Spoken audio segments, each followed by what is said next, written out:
네, 이제 우리가 잠언 성경을 5월 1일부터 6월 달까지 2달 동안 묵상하는데 지금 첫 주일하고 둘째 주일 우리가 저녁 예배가 모이지 아니하는 관계로 잠언 성경을 어떻게 묵상할 것이냐라는 몇 가지 꼭 중요한 참고할 내용들을 우리가 안내를 받지 못하고 있어요. 그렇다고 셋째 주쯤 되어서 하면 거의 절반이 다 지나간 즈음에 안내함이 무슨 소용이 있고 효과가 있겠나라는 마음이 듭니다. 그래서 제가 부득이 제가 간략하게 전문적인 묵상 안내는 되지를 못할지라도 꼭 우리 성도들이 2달 동안 잠언을 묵상할 때에 참고할 수 있는 몇 가지 사항들만 제가 오늘 저녁에 말씀을 드리려고 합니다. 우리가 방금 읽었던 세 절의 말씀이 바로 잠언 성경의 요절입니다. 이 세 절마다 가장 중요한 핵심 내용이 하나님 경외, 여호와를 경외라는 말씀이 중요한 핵심 내용이죠. 여호와 경외와 이제 지혜라는 부분이 잠언, 잠언 성경의 중요성은 바로 여호와 경외하는 자와 잠언 이렇게 우리가 볼 수가 있겠습니다. 그러면 여러분에게 한번 물어볼게요. 잠언하면 잠언 성경, 이 잠언하면 떠오르는 생각이 어떤 생각이 듭니까? 오랫동안 신앙생활을 하셨으니까 나름대로 잠언 그러면 떠오르는 생각이 있을 거예요. 어떤 생각들을 하십니까? 지혜라는 생각을 많이 하게 될 거예요. 지혜.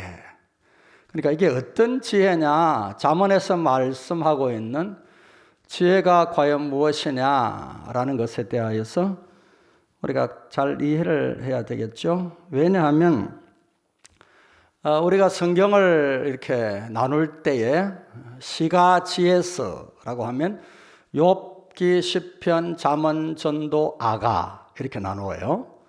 근데 그 가운데 우리가 시편과 아가서는 노래예요. 시입니다. 시 노래니까.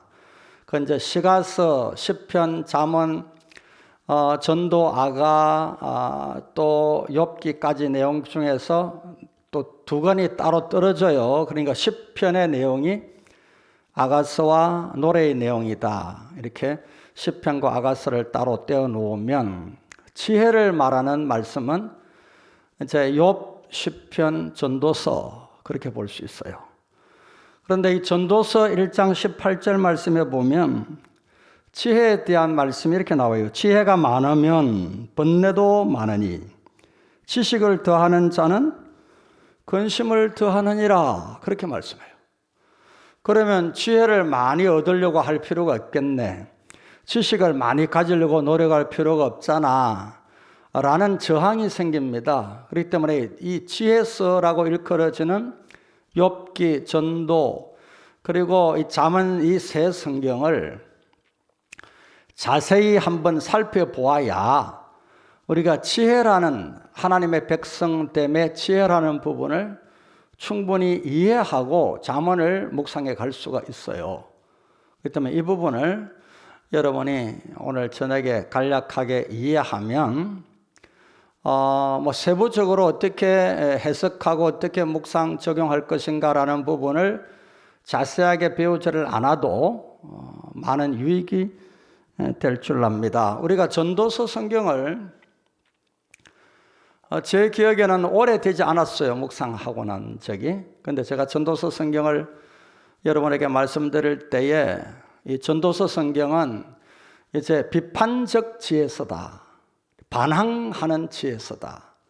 따지는 지혜서다. 그렇게 말씀을 드린 적이 있습니다. 그렇기 때문에 욥기 성경과 전도서 성경과 아울러 잠언 성경은 같은 지혜에 대한 말씀이지만은 그 각 성경마다 지혜를 논하는 이 강조점이 각각 달라요. 그렇기 때문에 하나님의 말씀을 우리가 묵상 시작할 때 잘 이해할 필요가 있다. 특별히 지혜라는 측면에서 욥기, 잠언, 전도서를 함께 아울러서 꼭 생각을 해보아야 우리가 잠언에서 말하는 지혜에 대한 말씀을 바로 우리가 해석하고 적용해 나갈 수 있다, 이렇게 볼 수가 있습니다. 그리고 잠언 성경은 몇 장으로 되어 있습니까?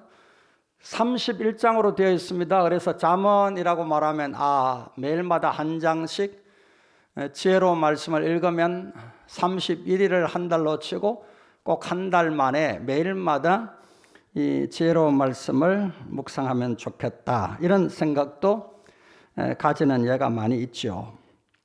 그러면 잠언이라는 뜻이 뭡니까? 우리가 이해를 하고 가야 되겠죠.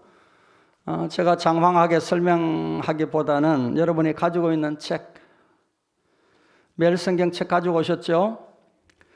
앞에 16쪽을 봅니다.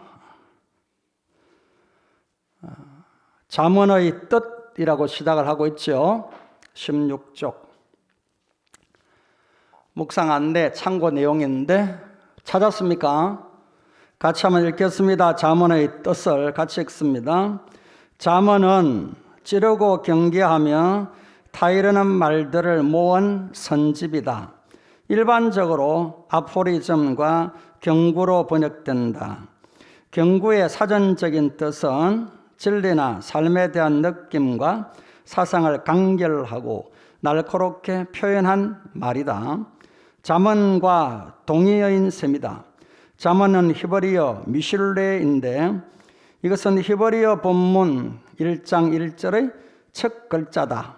이 단어의 기본형 마샬의 쓰임새는 광범위하여 논란의 여지가 많지만 비유, 속담, 알레고리, 담론 등의 뜻으로 확장된다. 이처럼 잠언은 오래된 옛 지혜의 말씀에 의해 신앙적, 윤리적 미성숙 상태를 벗고 진정한 성숙으로 거듭나게 하는 가르침이다. 이제 온전한 성도, 지혜로운 성도, 성숙된 성도로 거듭나게 하는데 바로 이 잠언의 말씀이 필요하다. 그러니까 여호와를 경외하는 자가 하나님의 성품을 닮아 성숙된 신앙인이 되어가는 길에 참고가 되고 진리가 되는 말씀이다. 그렇게 잠언의 뜻이 이제 기록이 되어 있는 것을 참고 바랍니다. 자, 그러면 이 잠언을 해석할 때에 어떻게 해석하면 좋겠나? 이게 좀 어려운 부분이에요. 그래서 이제 먼저 우리가 구조를 한번 살펴보면 도움이 되겠죠. 방금 읽었던 책 한 2장 정도 넘기시면 21쪽에 오른쪽 보면 잠언의 문학적인 구성 이렇게 설명이 되어 있습니다. 다 읽어본들 우리가 다 이해하기 어려우니까요. 밑에 보십시오. 머릿말은 1장 1절부터 7절이다. 이제 이 말씀은 제가 다음 주에 주일 낮 예배 시간에 여호와 경외와 지혜라는 부분을 이 머릿말 1장 1절부터 7절까지 본문을 가지고 다시 자세하게 여러분들에게 설교할 터이니까 그때 참고하기 바라고요. 그 다음에는 지혜 담화 솔로몬의 잠언 1집 쭉 나옵니다. 나오는데 이건 참고만 하시고 좀 더 쉽게 이제 말씀을 드리겠습니다. 이 잠언은 교훈하는 교훈체예요. 예, 우리가 이제 성경이 기록되어 있는 예루살렘 고대 근동 지방에 일반적인 지혜 문학 같은 형태를 취하고 있다. 그렇다고 일반적인 지혜 문학을 그대로 잠언이다. 그건 아닙니다. 일반적인 지혜 문학과 같은 형태로 잠언서가 기록되고 있다. 이스라엘에만 있었던 것은 아니다. 라는 것을 참고를 해야 합니다. 이 대표적인 이제 스타일은 어떻게 나오느냐 하면 교훈하고 설득을 합니다. 교훈하고 설득합니다. 그러면 교훈이라는 말은 어떤 특징을 가지냐 하면 명령형이 많죠. 주의해라, 그 다음에 지켜라, 또는 떠나라, 그런 말씀이 많이 기록이 되어집니다. 그런 다음에 왜냐하면 하고, 주의해라 라고 해놓고는 왜냐하면 하고 이제 설명이 나오죠. 이렇게 하지 아니하면 네가 해된 일이 된다. 꼭 주의해라. 이렇게 이제 설명이 쭉 나오는 그게 설득이죠. 첫째 명령해놓고 주의해라, 지켜라, 떠나라 이렇게 명령을 해놓고 그 다음에 뒤에는 그 명령을 왜냐하면 하고 설명하는 그런 문장 형태로 구성이 되고 있는 것을 볼 수가 있습니다. 예를 한번 찾아볼까요? 잠언 1장 8절. 잠언 1장 8절 봅니다. 내 아들아, 내 아비의 훈계를 뭐하고요? 들어라. 그리고 내 어머니의 법을 뭐라고요? 떠나지 말라. 이렇게 들어라, 떠나지 말라 이렇게 명령을 하고 있습니다. 그 9절에 보면 왜냐하면이죠. 왜냐하면 즉 이는 내 머리의 아름다운 간이요 내 목의 금사슬이니라 하고 이제 해석을 해주고 있는 거예요. 왜 명령을 지켜야 되느냐? 왜 내 말을 들어야 되느냐? 왜냐하면 바로 내 머리의 아름다운 간이요 내 목의 금사슬이니라. 이해가 됩니까? 이런 문장 형태로 1장부터 9장까지 계속 진행이 돼요. 그러니까 훈계하고 교훈함과 함께 이제 그 교훈한 바를 왜냐하면 하고 설명해 주는 형태로 쭉 문장이 계속되고 있는 것을 봅니다. 이 특징이 어디까지 가느냐? 1장부터 9장까지다.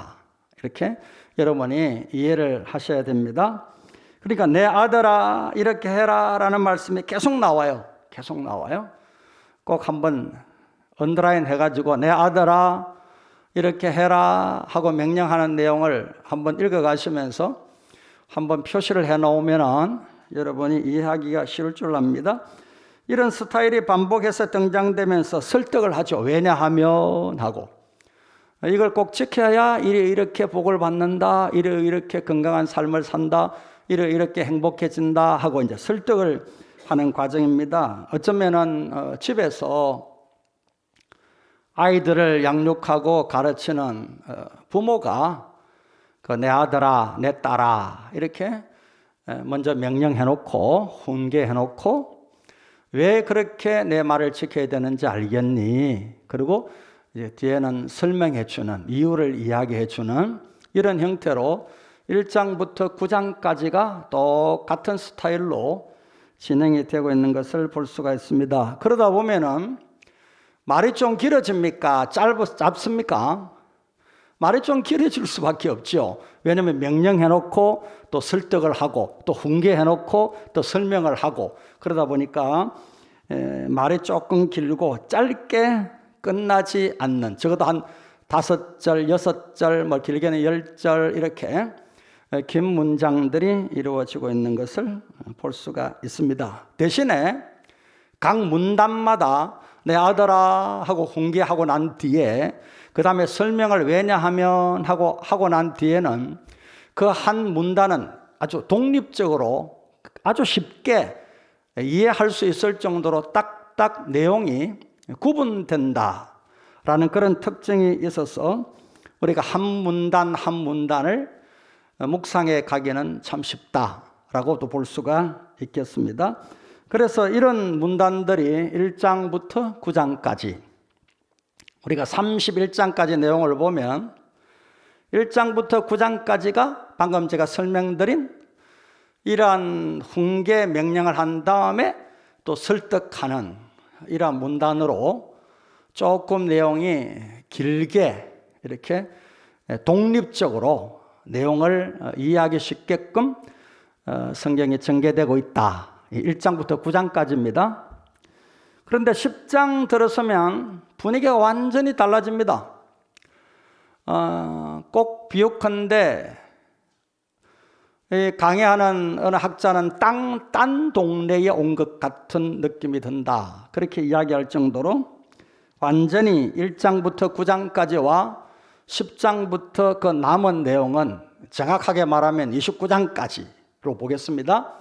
그다음에 30장, 31장은 결론에 해당되는 내용으로 우리가 보겠는데, 그러니까 10장부터 29장까지는 내용이 완전히 달라지는데, 쉽게 말해서 개별 잠언, 한 절 한 절이 독립되어 있는 잠언이라고 이야기를 합니다. 그래서 개별 잠언이라는 표현을 하는데, 이 개별 잠언이라는 말 뜻은 한 줄짜리 속담, 한 줄짜리 또는 격언, 한 줄짜리 잠언, 이렇게 이해하시면 되겠습니다. 자, 예를 한번 봅니다. 10장 찾아갑니다. 10장 1절 한번 읽어볼까요? 10장 1절 같이 읽습니다. 솔로몬의 잠언이라, 지혜로운 아들은 아비를 기쁘게 하거니와 미련한 아들은 어미의 근심이니라. 딱 끊어져요. 그 다음 2절을 볼까요? 불의의 재물은 무익하여도 공의는 죽음에서 건지느니라. 그 1절하고 2절하고 내용이 비슷하고 설명이 되는 겁니까? 딱딱 끊어서 한 절 한 절이 독립된 겁니까? 그렇게 진행이 돼요. 10장 1절부터 29장까지는 한 절 한 절이 완전히 그 내용이 독립된 개별 잠언으로 진행이 되고 있다. 그렇게 보시면 되겠습니다. 그래서 우리가 이 개별 잠언을 해석할 때에 이게 이제 중요한 부분이 있어요. 1장부터 9장까지는 왜냐하면 하고 뒤에 설명하는 부분이 나오기 때문에 그 설명 따라 해석을 해주면 돼요. 왜 아버지 어머니의 훈계를 지키고 순종하라 하는가? 그러면 그 다음에는 왜냐하면 네가 땅에서 잘 때고 건강하게 살고 이런 설명이 나오니까 해석이 절로 되는데, 10장 1절부터 29장까지는 한 절 한 절이 딱 독립되어서 이제 우리에게 잠언이 말씀되니까 이걸 해석을 어떻게 해야 되느냐 하는 부분이 고민이 돼요. 자기 마음대로 해석할 수가 있는 거예요. 그리고 이 말씀의 특징이 이게 우리가 지금 살아가고 있는 삶의 현장에서 지금도 수천 년 전에 주시는 말씀인데 지금도 똑같이 그대로 깨달을 수도 있고 적용할 수도 있고 만나볼 수 있는 그러한 보편적인 말씀들처럼 우리에게 주어지고 있어요. 그렇기 때문에 그러다 보니까 현재의 내 삶에 적용하기가 참 유익이 됩니다. 그러다 보니 어떤 실수를 저지르게 되느냐 하면 자기 마음대로 해석을 할 수 있는 거예요. 해석에 어떤 기준이 없이 이 말씀을 자기 내키는 대로 해석할 수가 있어요. 그러면 그게 하나님의 말씀이 됩니까? 일반적인 도덕이 됩니까? 그건 하나님의 말씀이 안 되는 거예요. 일반적인 도덕이나 윤리처럼 되어져 버리는 거예요. 제가 가끔 이렇게 등산을 하다가 보면은 꼭 등산 초입에는 큰 절, 유명한 절들을 지나가야 돼요. 그러니까 목사도 절에 들어가는 입장료 내고 등산을 가야 되는 거예요. 어쩔 때는 좀 찝찝해요.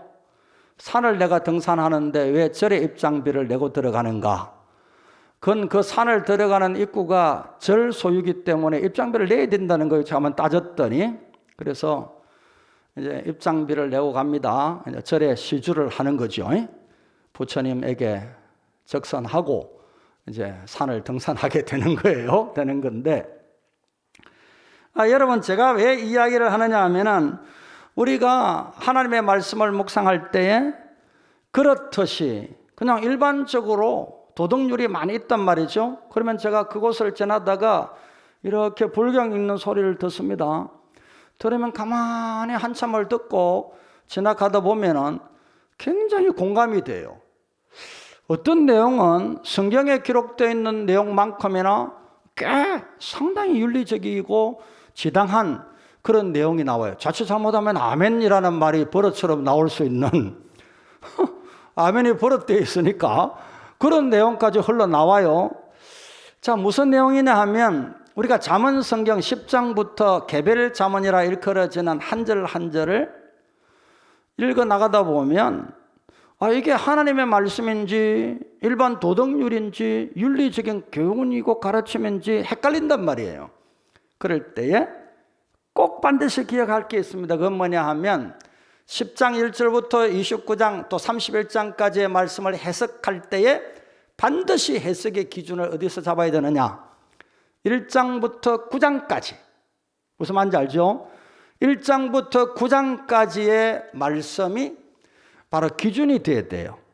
그러니까 1장부터 9장까지의 말씀을 렌저로 통과시켜서 10장부터 31장까지 한 절 한 절의 개별 자문의 말씀을 해석을 하거라. 그렇게 우리가 이해를 해야 된다 그 말입니다. 그렇지 아니하면 자칫 잘못하면 그저 내 마음대로 보편적 윤리처럼 보편적 도덕처럼 뭐 세상에도 이런 말씀 참 많이 있는데 뭐 그러면서 하나님의 말씀이 아닌 것처럼 여겨져서 우리가 이 자문을 잘못 이해할 수가 있다, 해석할 수가 있다, 그리고 적용할 수 있다 하는 것 꼭 기억을 하셔야 합니다. 그래서 열왕기상 4장 32절에 보면은 솔로몬이 자문을 3,000가지를 말했어요. 이 개별 자문을 이야기하는 거예요. 한 절 한 절 한 절 한 절 독립된 개별 자문을 다 포함하면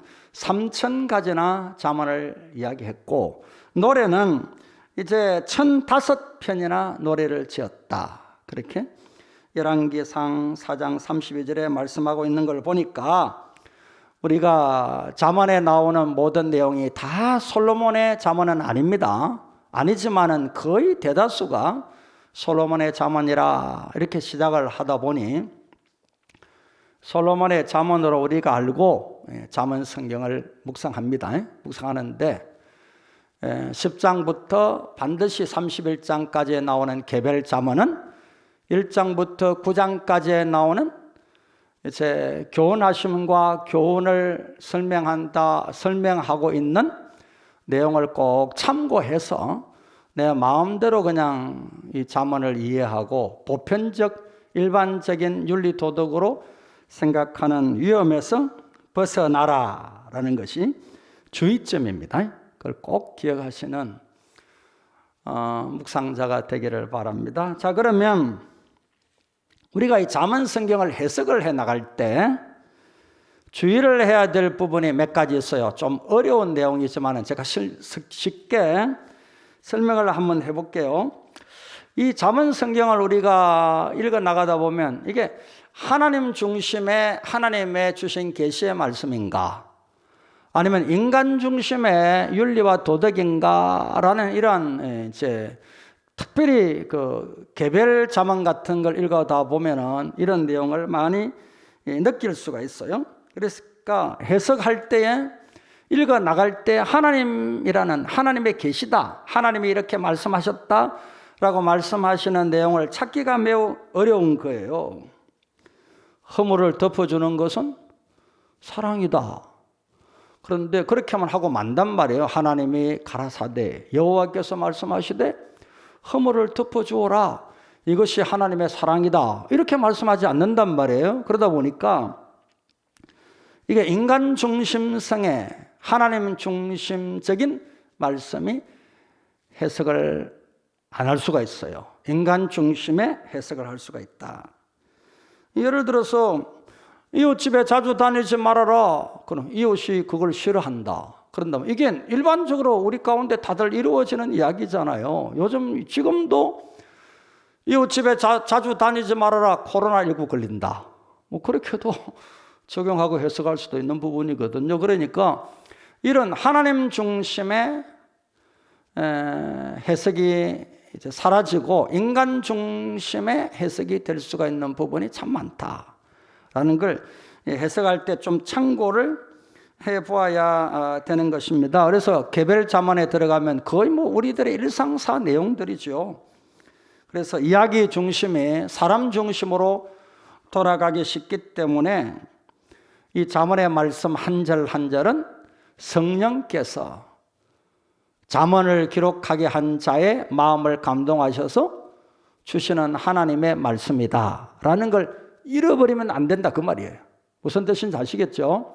뭐 이런 내용은 일반적으로 세상에서도 많이 쓰는 내용이네. 뭐 다 교훈이 많은 내용이네. 똑같은 윤리 도덕적인 내용도 많은데 뭐 이렇게 인간 중심으로 이해해서 하나님의 계시의 말씀으로 잃어버릴 수 있다. 그 궤도를 이탈될 수 있다. 그런 위험이 있으니까 그 점을 꼭 참고를 해가지고 잠언 성경을 특별히 개별 잠언 같은 것을 묵상할 때 주의해라. 그렇게 해석상에 참고를 해야 됩니다. 다음은 이제 우리가 이 말씀이 읽어가다 보면은 지금 주시는 말씀과도 같단 말이에요. 그러니까 지금 현대의 내 생활에 그대로 사용을 하기도 할 말씀이 거의 대부분이 개별 잠언 같은 거 보면, 그러다 보니까 우리가 이 말씀을 기록되어진 그때에, 그러니까 하나님이 계시하여 이 잠언을 말씀하게 하고 잠언 저자들이 이 솔로몬 외에도 들어있는데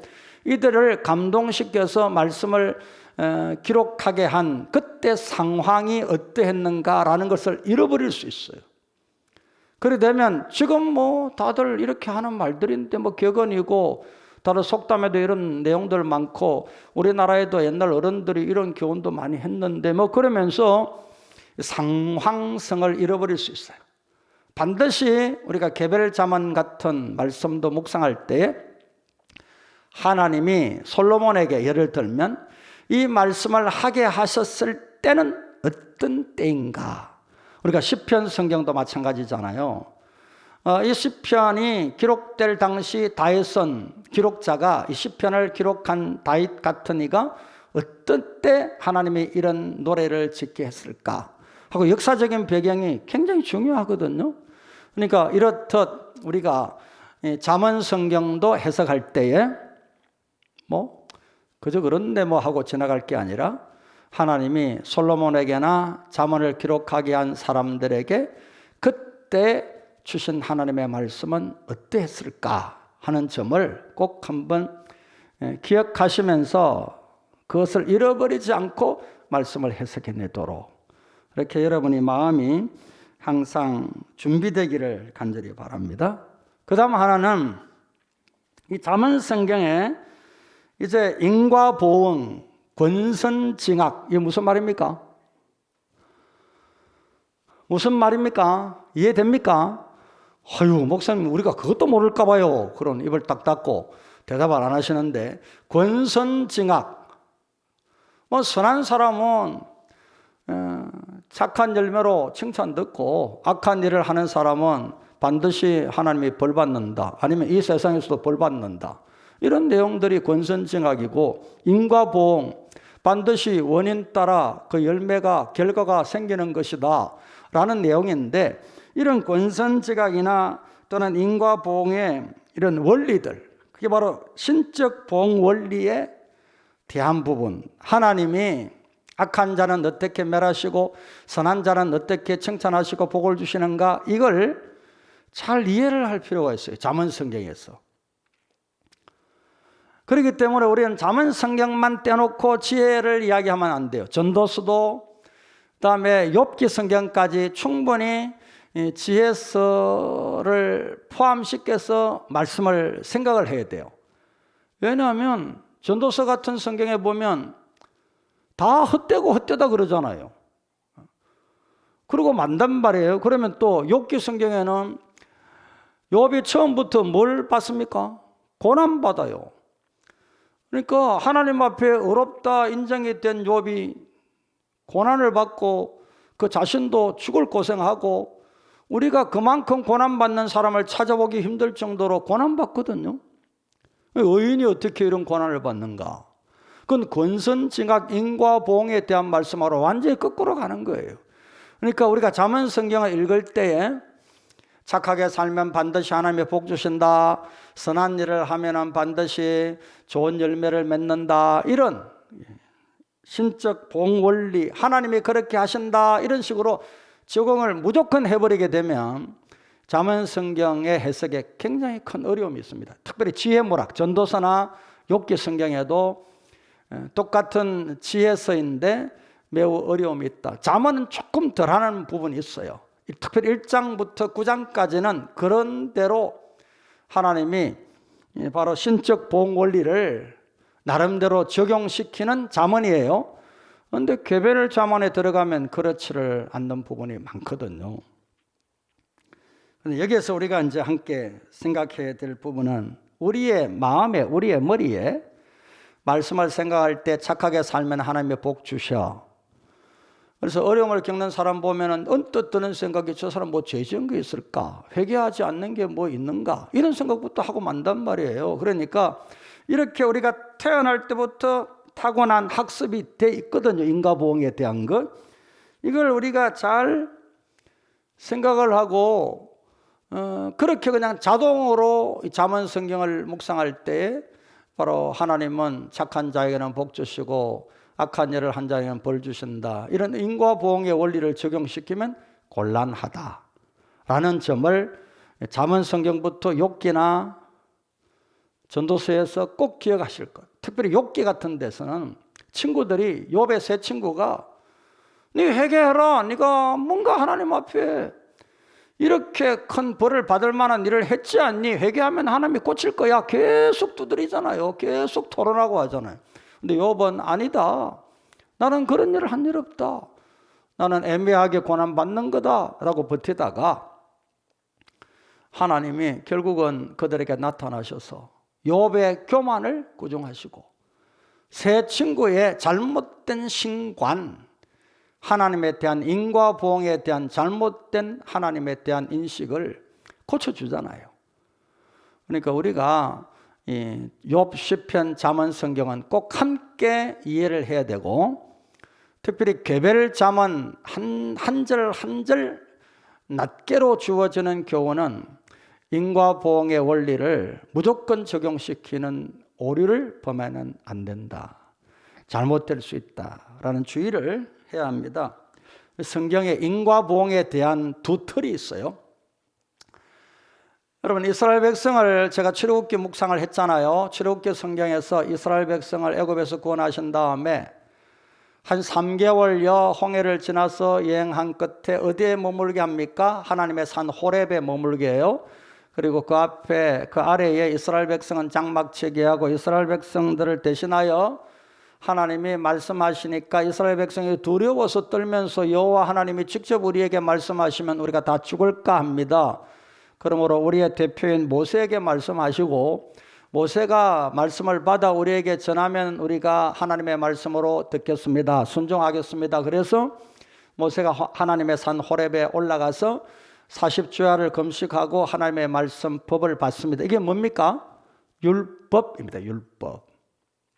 근데 그 말씀은 1.1핵도 어김이 없는 하나님의 철저한 기준 되는 하나님의 말씀이 됩니다. 그러니까 이걸 바로 율법이라고 말합니다.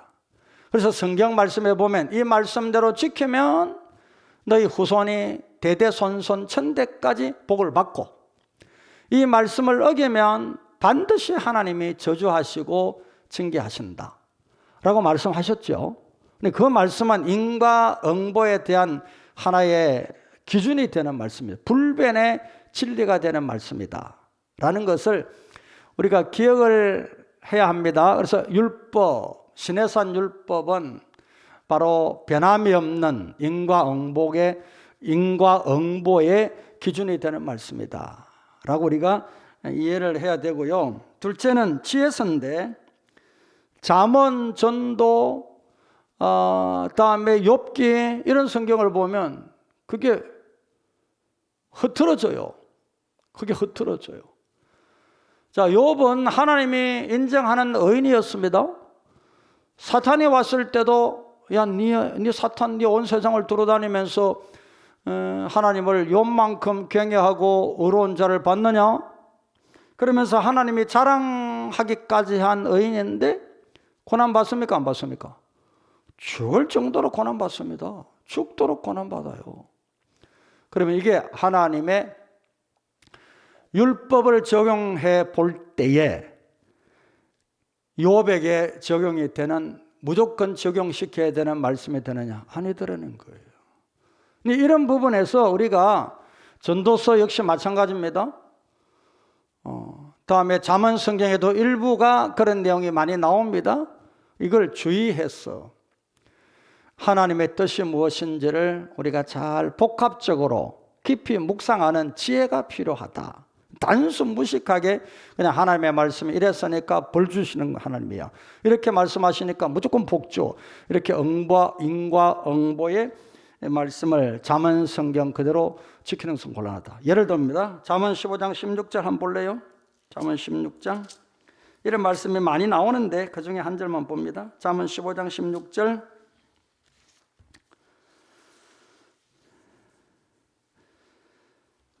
같이 한번 읽어봅니다. 잠언 15장 16절 가사 다 찾았어요? 자, 같이 읽습니다. 가산이 적어도 여호와를 경외하는 것이 크게 부하고 번뇌하는 것보다 나으니라. 아멘 됩니까? 잘 한번 봐요. 자, 가산이 적어도 라는 말은 가난해도 무슨 말인지 알죠?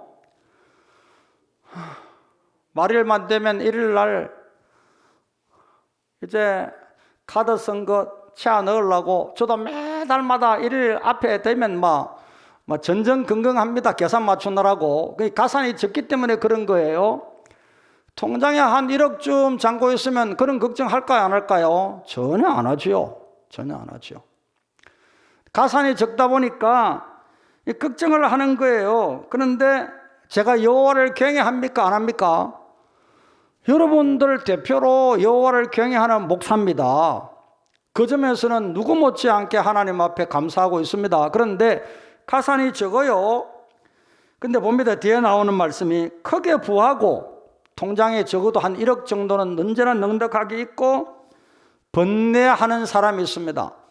그럼 여러분은 가산이 적어도 여호와 경외하는 쪽을 가겠습니까?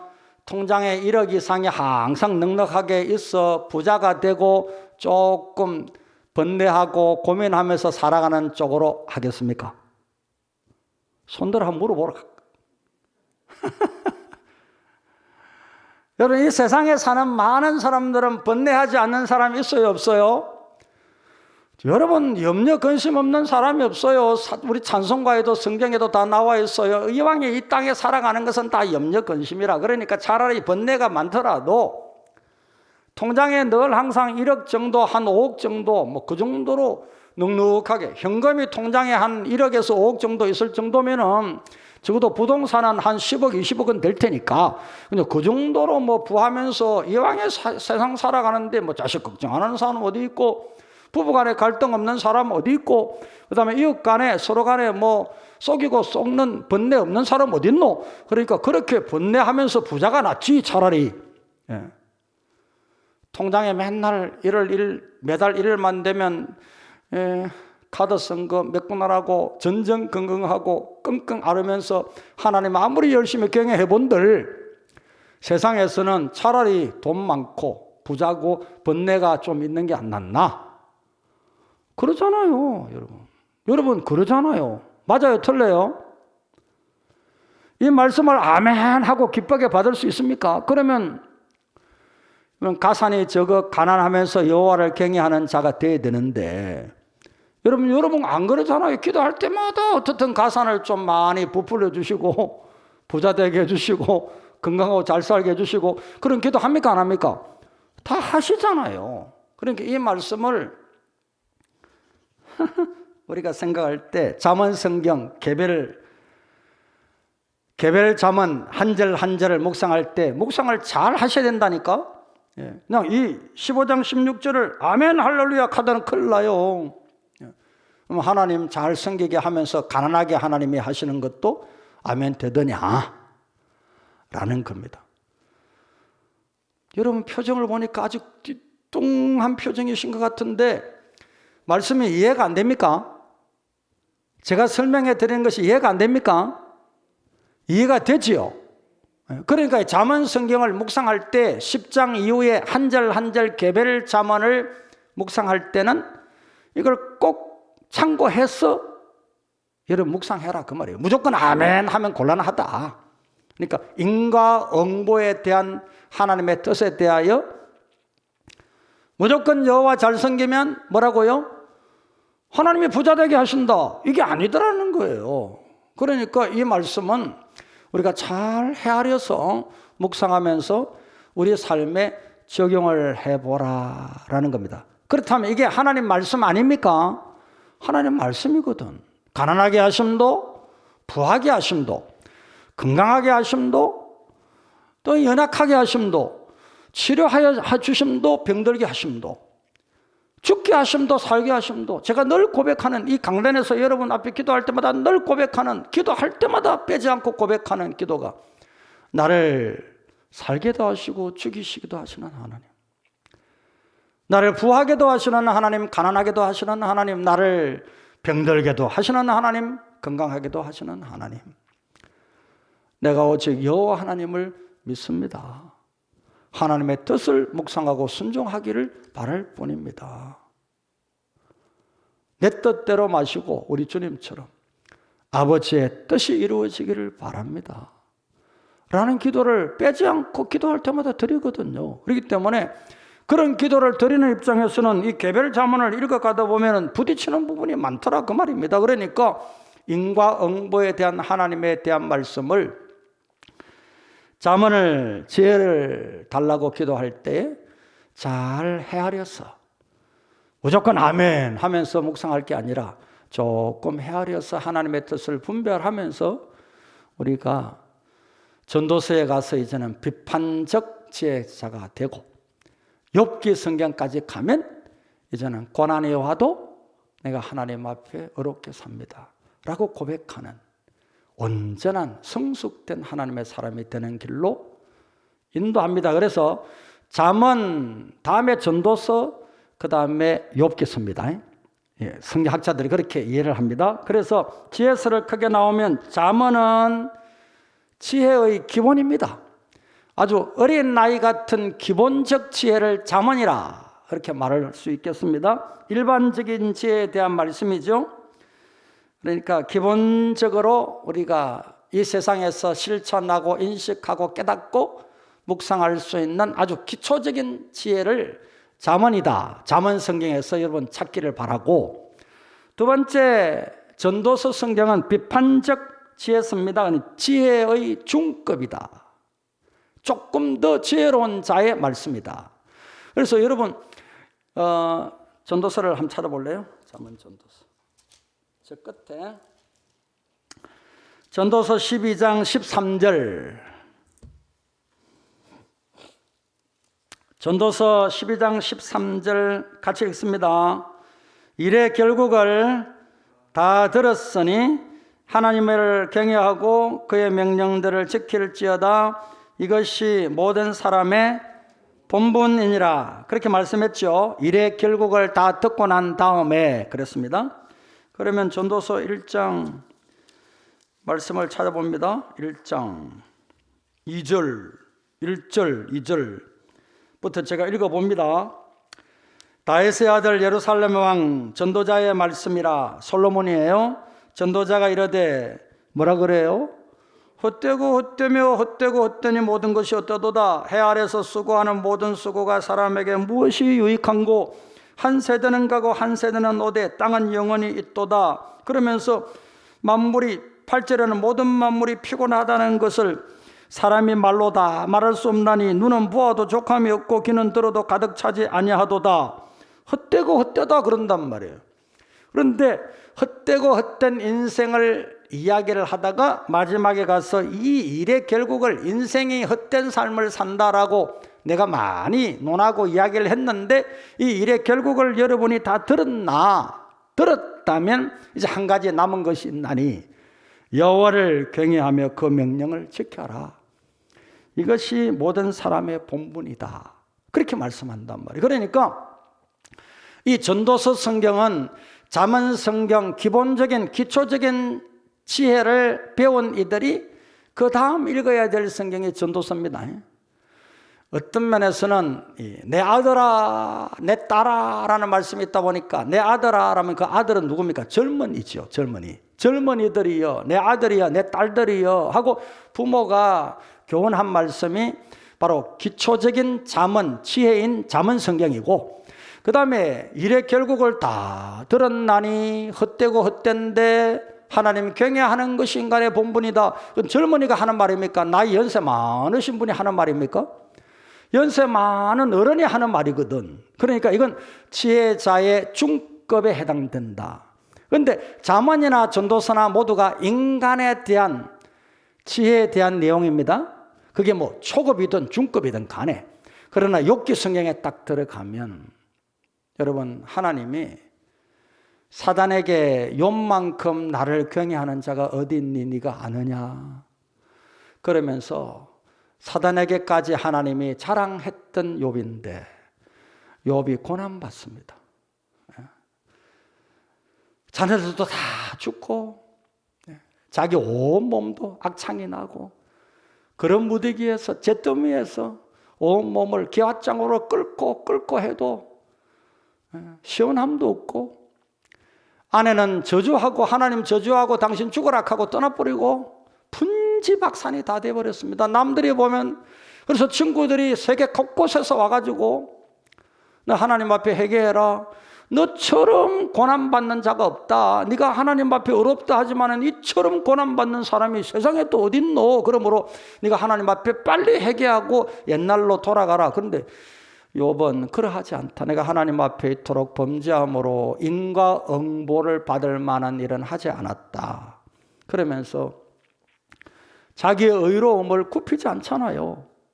물론 하나님이 그에게 나타나시니까 하나님 앞에는 겸손해집니다. 내가 여호와 하나님을 내가 이제야 뵙고는 나의 의가 참 부족하고 허물진 것을 깨닫게 됩니다. 여러분, 그렇기 때문에 욥기 성경은요, 인간의 기본적인 지혜와 중급 정도의 지혜를 배운 인간이 하나님에 대한 고백을 하는 것이 욥기예요. 여러분, 여기까지 이르는 지혜자가 되기를 축복합니다. 그래서 그냥 기초적인 어린아이 같은 내 아들아라는 이 지혜마저 갖고 있지 않다면 이번 잠언 성경을 묵상하면서 철저하게 하나님 앞에 자신을 한번 돌아보시고요. 그 다음에 아하, 내가 잠언 성경 정도의 지혜는 내가 가졌구나, 하나님이 주셨구나, 이게 하나님의 은혜로구나 하는 걸 깨닫게 되거들랑 이젠 전도서 성경으로 지혜자가 되기를 바라고, 전도서 성경까지 내가 한 60, 70을 살아보니 참 정말 세상은 헛된 것뿐인데 오직 여호와 하나님 경외하는 것만 복되구나 라는 걸 깨우친 분이라면 이제는 욥기 성경을 묵상해 보시기를 바랍니다. 깊이 묵상하는 하나님의 은혜가 임할 줄 압니다. 이기까지 이르려는 것이 여호와 경외하는 자입니다. 제가 다음 주에 이 말씀을 설교하려고 합니다. 그러므로 여러분 이 잠언 성경을 묵상하시면서 몇 가지 꼭 해석에 대한 참고를 하시고 이 말씀을 묵상하신 다음에 특별히 개별 잠언을 사용하실 때 우리가 이 말씀을 뭐 친구들 간에도 뭐 이렇게 글자로 보내면서 잠언 성경에 이런 말씀이 은혜롭다 그러기도 하고 묵상도 나누면서 이렇게 잠언 성경대로 살았으면 좋겠다 하고 이제 나누기도 할 수 있는데 그건 자기 중심적으로 나누지 않도록 꼭 1장부터 9장까지의 하나님의 지혜자가 되거라 라고 말씀하신 그 말씀의 틀 안에서 개별 잠언을 꼭 잘 해석해서 내 마음대로 이 잠언을 이렇게 저렇게 이용하는 그러한 불신앙자는 되지 않도록, 그리고 더 나은 지혜를 추구하는, 그래서 전도서의 잠언과 지혜와 욥기의 지혜까지 성숙되어 가는 그러한 귀한 잠언 성경의 이 묵상자가 되는 은혜가 이 2달 동안에 이루어지기를 축복합니다. 저는 2달이면 충분하다 보거든요. 그동안 여러분이 믿음 안에서 묵상 잘해 오셨으니까 2달 동안 매일매일마다 이 잠언을 꼭 묵상해 가기를 바랍니다. 그래서 이제 2달이니까요. 하루에 한 장씩이면 31일 이제 한 달치인데 그걸 다시 반복하면 2달 2번이나 매일마다 잠언을 묵상했다 볼 수 있으니까 하나님이 여러분에게 지혜로운 자가 되는 큰 은혜가 임하게 될 줄 믿습니다. 기도.